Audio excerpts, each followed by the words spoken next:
Welcome to GK share academy. இந்த வீடியோவில் லாபம் தரக்கூடிய ஸ்மால் கேப் பேங்க்ஸ் பற்றி பார்க்க போகிறோம். பங்குச்சந்தை முதலீடு என்றாலே நம்முடைய பணம் லாஸ் ஆகிடும், வேஸ்ட்டாக போயிடும் அப்படின்ற எண்ணத்திலேயே பலர் இருக்கின்றார்கள். ஆனால் உண்மையில் நல்ல பங்கில் நிதானமாக முதலீடு செய்து பொறுமையாக இருக்கணும். பொறுமையாக காத்திருந்தால் நிச்சயமாக நமக்கான லாபம் கிடைக்கும்.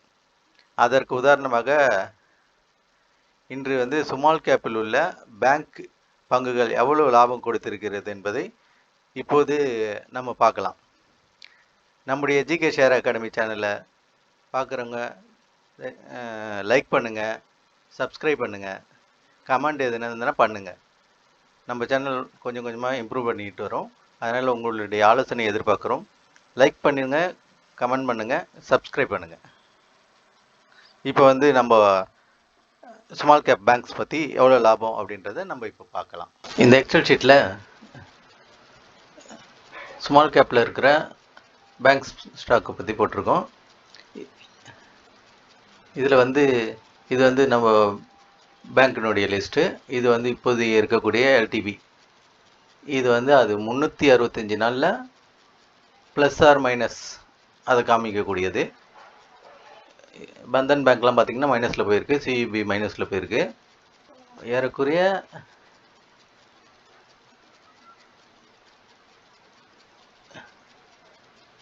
இருக்கக்கூடிய 22 ஸ்டாக்கில் ஏறக்குறைய 20 ஸ்டாக் ப்ளஸில் தான் இருக்குது. பார்த்தீங்கன்னா 24 மேலே மைனஸ் 22 இது போயிடுச்சுன்னா மீது 22 ஸ்டாக் இருக்குது. அதில் 22 ஸ்டாக் நம்ம எடுத்திருக்கோம்.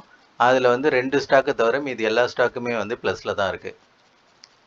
ஓகேங்களா? இது ஒரு வருஷத்தில் அந்த ஸ்டாக் கொடுத்த பர்சன்டேஜ் ப்ராஃபிட். அதை ஷார்ட் பண்ணியிருக்கோம். நம்ம இங்கே எந்த பேங்க் ஃபர்ஸ்ட்டில் இருக்குது அப்படின்றது. ஜேகே பேங்க் 261% உயர்ந்திருக்குது ஒரு வருஷத்தில். ஒரு வருஷத்துக்கு முந்தினிய ப்ரைஸ் இங்கே போட்டிருக்கோம், விலை இங்கே போட்டிருக்கோம். இது இப்போத்திய விலை, பங்கினுடைய விலை பார்த்திங்கன்னா 261% உயர்ந்திருக்கு ஒரு வருஷத்தில். அந்த பங்கினுடைய டீட்டெயிலை நம்ம இங்கே பார்ப்போம். ஜேகே பேங்க் பார்த்திங்கன்னா 11,550 கோடி. கரண்ட் ப்ரைஸ் 12 ரூபா, 112 ரூபா. புக் வேல்யூ 96 ரூபா இருக்குது. ஸ்டாக் பிஇ 8.51 தான் இருக்குது. 15க்குள்ளே ஸ்டாக் பிஇ இருந்ததுன்னா அந்த ஸ்டாக்கில் நம்ம முதலீடு பண்ணலாம். புக் வேல்யூவோட கொஞ்சம் தான் அதிகமாக இருக்குது. இதனுடைய லாப நஷ்டத்தில் நம்ம இப்போ பார்ப்போம். சார்ட்டு பார்த்திங்கன்னா மேலே தான் இருக்குது, போய்கிட்டு இருக்கு. இது மாதிரி ஒரு ஸ்டாக்கும் ஸ்டாக் புக் வேல்யூட 1.16% அதிகமாக இருக்குங்க. இங்கே பார்த்தீங்கன்னா ப்ராஃபிட்லாம் பார்த்துக்கலாம். நெட் ப்ராஃபிட் இந்த வருஷத்துக்கு டேக்ஸ் எவ்வளோ இது பண்ணுறாங்க அப்படின்றத ப்ராஃபிட்டில் தான் போய்கிட்டு இருக்கு பேங்க்கு. அடுத்தது அவங்களுடைய கடன் எவ்வளோ இருக்குன்றது. இதான் பேங்க்கை பொறுத்த வரைக்கும் அவங்க பொதுமக்கள்கிட்ட இருந்து பணத்தை வாங்கிட்டு தான் அவங்க மற்றவங்களுக்கு லோன் கொடுக்குறாங்கன்றதுனால இந்த பாரோயிங் அதிகமாக தான் இருக்கும் அவங்களுக்கு, பேங்க்கை பொறுத்த வரைக்கும். அது இருந்தாலும் அது ஒன்றும் பெரிய பிரச்சனை கிடையாது.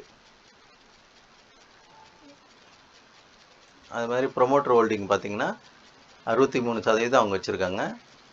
பப்ளிக்கு எஃப்ஐஸும் வச்சுருக்காங்க, டிஐஸும் வச்சுருக்காங்க. இது மாதிரி இந்த எக்ஸல் ஷீட் மூலிமா இந்த ஸ்க்ரீனர் வெப்சைட்டுக்குள்ளே போயிட்டு ஈஸியாக நம்ம அந்த சார்ட்டை அனலைஸ் பண்ணிக்கலாம். இது ஜேகே பேங்க் பற்றி. ஓகேங்களா? இப்போ அடுத்த ஸ்டாக் பார்ப்போம். ஆமாம், யூகோ பேங்க்.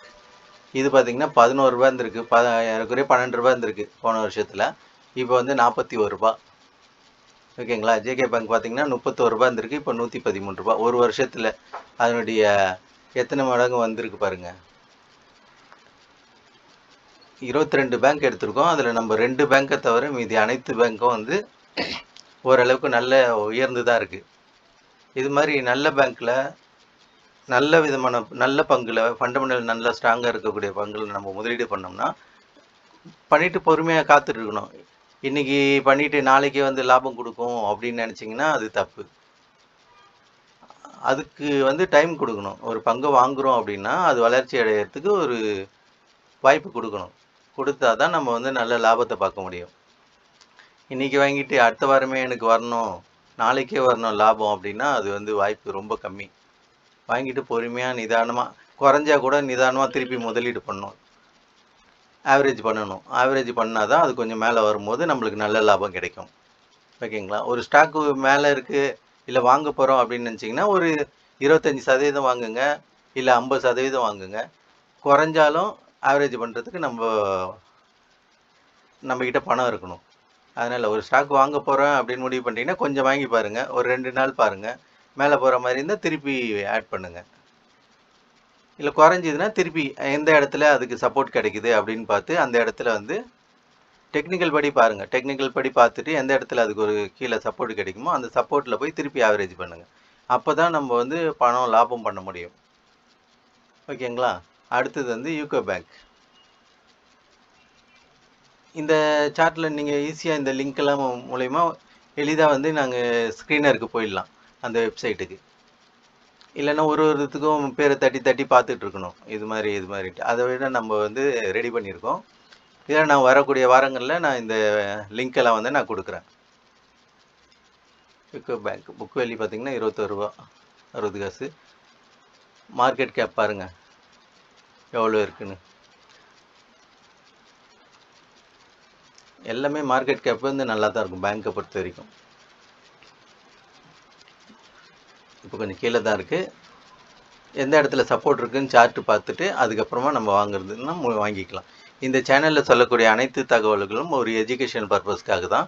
எந்த ஸ்டாக்கையும் வாங்குங்கன்னு சொல்லக்கூடிய வீடியோ இல்லை இது.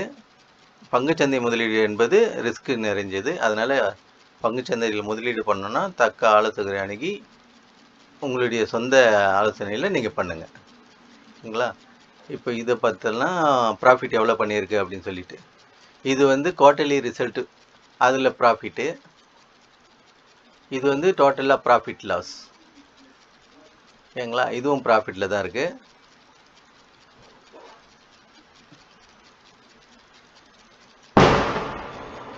இது பார்த்தீங்கன்னா ப்ரோமோட்டர் ஹோல்டிங்லாம் நிறையா இருக்குது. 95% ப்ரோமோட்டர் ஹோல்டிங் வச்சுருக்காங்க.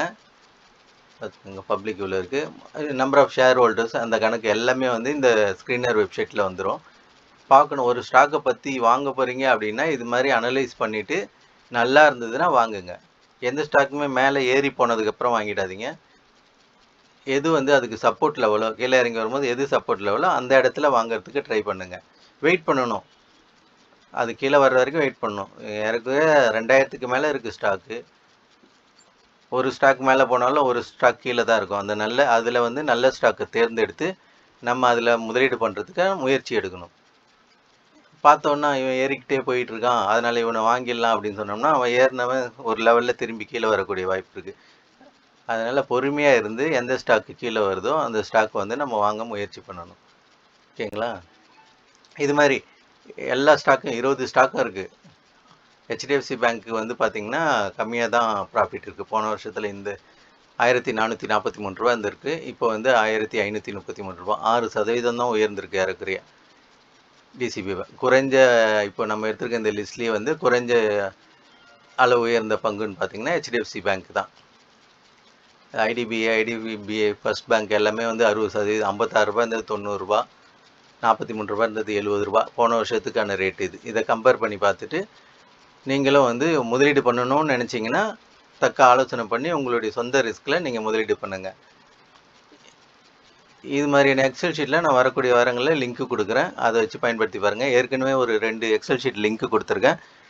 அதையும் பயன்படுத்தி பார்த்துட்டு எப்படி இருக்குன்னு சொல்லுங்கள். நம்ம சேனலை சப்ஸ்கிரைப் பண்ணாதவங்க பண்ணுங்கள், லைக் பண்ணுங்கள், தொடர்ந்து ஆதரவு கொடுங்க. இன்றைய தகவல்லாம் உங்களுக்கு பயனுள்ளதாக இருந்திருக்கும் நம்புகிறோம். நன்றி, வணக்கம்.